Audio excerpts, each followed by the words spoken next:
Mesdames et messieurs les collaborateurs des gouvernements, mesdames et messieurs les journalistes, je suis très heureux et très honoré d'être ici aujourd'hui en terre africaine de Guinée pour perpétuer une tradition qui est d'abord une tradition entre les peuples avant d'être une tradition entre les États et les gouvernements, tradition de fraternité, de solidarité, de communion et d'unité.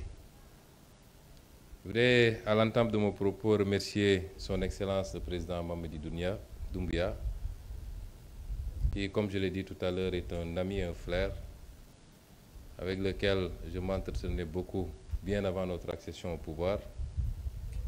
Et c'est toujours un plaisir de le revoir. Remercier le Premier ministre, M. Amadou Ouriba, qui nous a réservé un accueil particulier et chaleureux. Après nous avoir fait l'honneur d'une visite à Dakar l'année passée, et c'est lors de cette visite que nous avions convenu d'organiser celle-ci,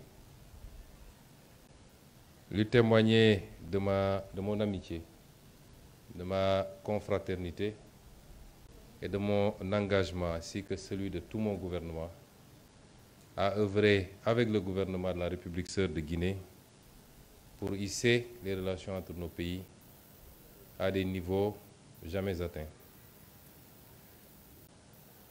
Monsieur le Premier ministre l'a dit tantôt, j'ai choisi de mener cette tournée qui, après la Côte d'Ivoire, m'amène en Guinée, avant de continuer sur votre voisin, la Sierra Leone. Non pas pour venir faire ce qui avait été fait, parce qu'il y a une dizaine de jours à peine, la commission mixte entre nos deux pays s'est réunie sous la conduite des deux ministres des Affaires étrangères et avait permis de relancer cette coopération qui était en léthargie depuis plus de 10 ans maintenant par la signature d'une quinzaine de protocoles, une quinzaine d'accords dans tous les domaines quasiment, en tout cas dans les domaines de la pêche et l'aquaculture, la défense, l'éducation ou l'enseignement supérieur, et j'en passe et j'en passe. Si je suis venu aujourd'hui, c'est pour qu'ensemble, nous puissions catapulter, je choisis bien le mot, il s'agit de catapulter cette relation pour lui faire prendre son envol. La relation, elle est saine, elle est solide, et comme je l'ai dit à l'entame de mon propos, elle est d'abord portée par les peuples, puisqu'il y a beaucoup de ressortissants sénégalais établis en République de Guinée et beaucoup de ressortissants guinéens établis en République du Sénégal. Et de part et d'autre, ces ressortissants sont très bien traités, sont très bien intégrés, ils travaillent, ils gagnent leur vie, s'y marient quelquefois, s'y installent, ils achètent des maisons. Donc c'est les peuples et les populations d'abord qui forment l'assise de cette relation. Et nous devons continuer dans une époque de discours d'exclusion, de xénophobie, à parler à nos populations, à les sensibiliser qu'au-delà des frontières ici du découpage colonial, nous formons un seul et même peuple et nos destins sont liés. Forte ensuite de par l'impulsion qu'à travers les générations, les chefs d'État lui ont donné cette relation, mais que nos deux chefs d'État actuels, son Excellence le Président Mamadi Doumbia et son Excellence le Président Bassirou Diomaye Faye, ont décidé d'approfondir. Donc je ne suis pas venu pour ce type de relation parce qu'il existe déjà. Je suis venu discuter avec mon homologue sur les voies et moyens de faire un saut quantitatif et qualitatif en mutualisant nos moyens, nos ressources pour pouvoir ensemble et de manière complémentaire construire un développement partagé. Des ressources, nous en avons. Elles n'ont pas été gérées au mieux de nos populations depuis l'indépendance. On continue d'en découvrir par la grâce de Dieu. elles ne sont toujours pas gérées au mieux des intérêts de nos États, mais en mutualisant nos efforts. Et l'exemple le plus trivial, c'est la découverte de gaz au Sénégal et les réserves importantes de bauxite en Guinée. Évidemment, la jonction entre ces deux nous permet de créer, d'ajouter de la valeur à chacune de nos ressources et de gagner 100 fois plus que ce qu'on aurait dû gagner si on continue à les extraire et à les exporter bruts. Je ne vais pas en dire plus. Conformément aux recommandations de son Excellence le président Mamadi Doumbouya, qui après avoir béni nos travaux, nous avoir donné sa caution, nous a donné une recommandation, c'est d'évoluer dans la plus grande discrétion, de prendre le temps de bien cuisiner le plat et de le servir bien mûr pour que nos peuples respectifs de Guinée et du Sénégal puissent être bien servis. Nous avons retenu ensemble, et le président Doumbouya vient de nous conforter dans cette décision, de mettre en place un comité technique qui, sur la base des orientations que nous avons retenues, va travailler de manière accélérée pour dresser les contours de cette nouvelle coopération qui doit nous permettre de monter ensemble. Je dis tout le temps que je ne connais pas de zone dans le monde où un pays a pu se développer alors que ses voisins sont dans l'extrême pauvreté. Les autres l'ont compris depuis longtemps. Les pays du Golfe sont montés ensemble. Ils étaient dans les profondeurs ensemble. Les pays d'Europe l'ont compris quand ils ont créé l'ancêtre de l'Union européenne autour du charbon et de l'acier. Après s'être livré une guerre extrêmement meurtrière, ils ont mis de côté toutes leurs divergences pour se retrouver autour de l'essentiel. Les pays d'Asie l'ont compris. Quand on parle de dragon asiatique, c'est tous les pays qui sont montés en même temps. La Guinée ne partira pas loin, en tout cas, sans le Sénégal, sans la Côte d'Ivoire, sans la Sierra Leone, sans le Mali, sans tous les autres pays. Mais le Sénégal n'ira pas très loin sans tous ces pays, la Mauritanie, la Guinée. Et il nous faut dépasser ce qui semble être des contradictions, mais qui n'en sont pas. Qui n'en sont pas. Et les enjeux que nous devons avoir devant nous sont plus importants que les divergences qui relèvent beaucoup plus de clichés, de malentendus que de réalité. Et Monsieur le Premier ministre, j'ai été assez long. Je suis très ravi et très réjoui d'être là et je pars satisfait en étant conscient qu'aujourd'hui, nous avons jeté la graine d'une coopération renouvelée, mais surtout d'une coopération qui va nous permettre tous ensemble d'accélérer notre développement et d'offrir à nos populations un mieux-être, une meilleure offre en biens et services publics. Je vous remercie. À présent, nous allons prendre quelques questions. Merci, vous êtes très bien organisés. Nous allons commencer par celle qui va poser la question pour les radios. Émilie. Bonsoir, Excellence. Je suis Émilie Bangora, je suis journaliste à la radio Horizon FM. Je vais poser une question. Je pense que ma question a été répondue en partie, mais néanmoins je vais poser parce que je trouve que la question elle est vraiment importante.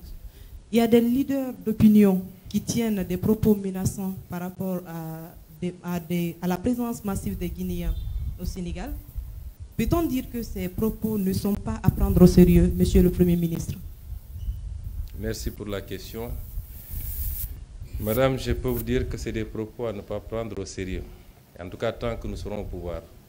Je prie Dieu pour qu'on soit là 50 ans au moins. Mais vous me donnez l'occasion de revenir sur cela. Le Sénégal, comme la Guinée, comme toutes les terres africaines, sont des pays d'ouverture, des pays d'accueil. Chaque pays doit réglementer évidemment les entrées et les sorties sur son territoire national, ne serait-ce que pour des soucis de sécurité.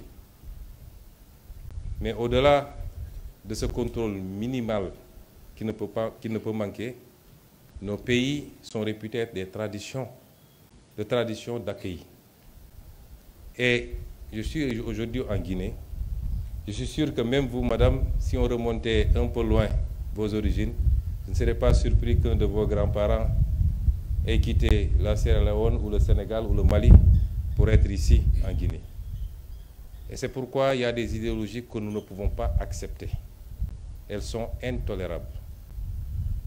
Nous ne pouvons pas accepter des idéologies xénophobes. Le Sénégal est un pays démocratique où la liberté d'expression est garantie, la liberté d'association également, mais ces libertés sont encadrées. Je peux rassurer que tous les Guinéens, vous connaissez déjà mes positions sur la question, que j'ai exprimées à toutes les occasions à l'Assemblée nationale lors de la campagne électorale. Je peux rassurer les Guinéens qui vivent au Sénégal qu'ils sont chez eux, ils continuent à être chez eux. Et je sais que les Sénégalais qui vivent ici, que j'ai rencontrés hier, sont traités de la même manière ici, en République de Guinée. De manière générale, la question que vous soulevez maintenant me permet d'aborder une autre sur les discours d'intolérance et de haine facilités par les réseaux sociaux. Je voudrais appeler notre jeunesse à prendre conscience que cela ne les grandit pas. Ce n'est pas toute notre jeunesse, mais ceux qui se livrent à ces discours, quelquefois appuyés par des politiques, malheureusement. Les problèmes que nous avons à l'intérieur de nos pays ne sont pas dus à la présence d'étrangers. C'est dû à l'incapacité de nos leaders dans le passé à gérer nos pays au mieux de leurs intérêts. C'est dû à la corruption endémique, c'est dû à la manière dont nos ressources naturelles ont été bazardées pour la plupart, notre incapacité à avoir une vision articulée, cohérente, permettant de travailler, d'industrialiser nos pays, de créer des emplois et de l'offrir aux jeunes. C'est ça nos vrais problèmes. À chaque fois que des pays ont des problèmes, y compris dans les pays occidentaux, vous le verrez, c'est l'autre qui est le responsable. Et on commence à chercher et à désigner. Ces idéologies ne peuvent pas être importées, elles sont inacceptables. Et je lance un appel à cette jeunesse, je sais souvent qu'elle m'écoute, au-delà du Sénégal, cette inimité, le terme n'est pas trop fort. Quand vous voyez des compétitions sportives, si la Guinée doit rencontrer le Sénégal, c'est comme si on allait en guerre, alors que c'est tapé sur un ballon simplement. Ça vole très bas, les gens s'insultent, les gens se disent des mots. Il faut que nous revenions à ce qui nous a été légué par nos devanciers. Nous sommes des frères, des peuples frères, des peuples amis. Je ne dirais même pas des peuples, nous sommes des nations frères, sœurs du moins, mais nous sommes un seul et même peuple.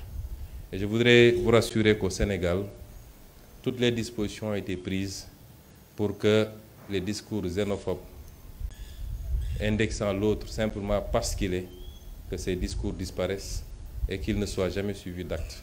Je vous remercie.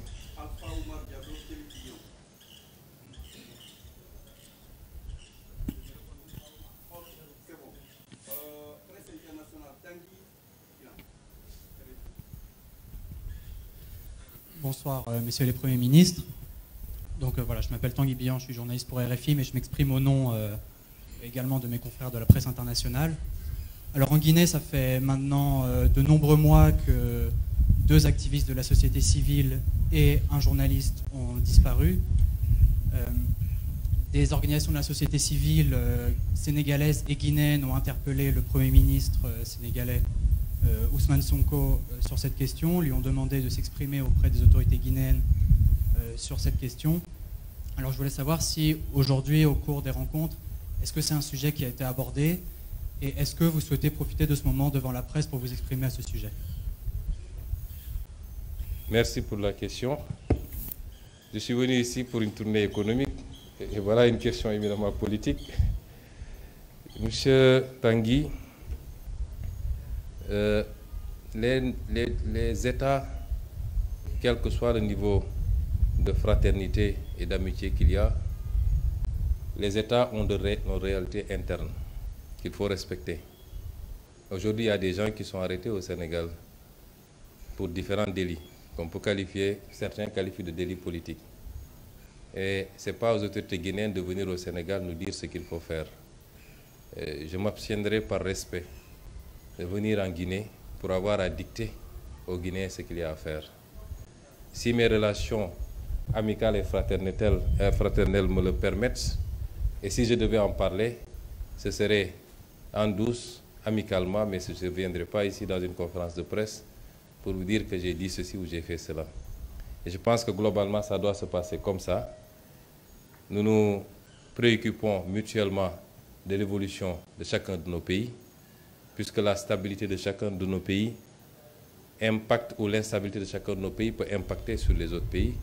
Nous sommes déjà assez confrontés à la question sécuritaire dans beaucoup de nos pays amis et frères, mais ça ne va pas au-delà de cela. J'ai suffisamment d'expérience politique pour ne pas venir ici vous dire j'ai dit ceci aux autorités guinéennes.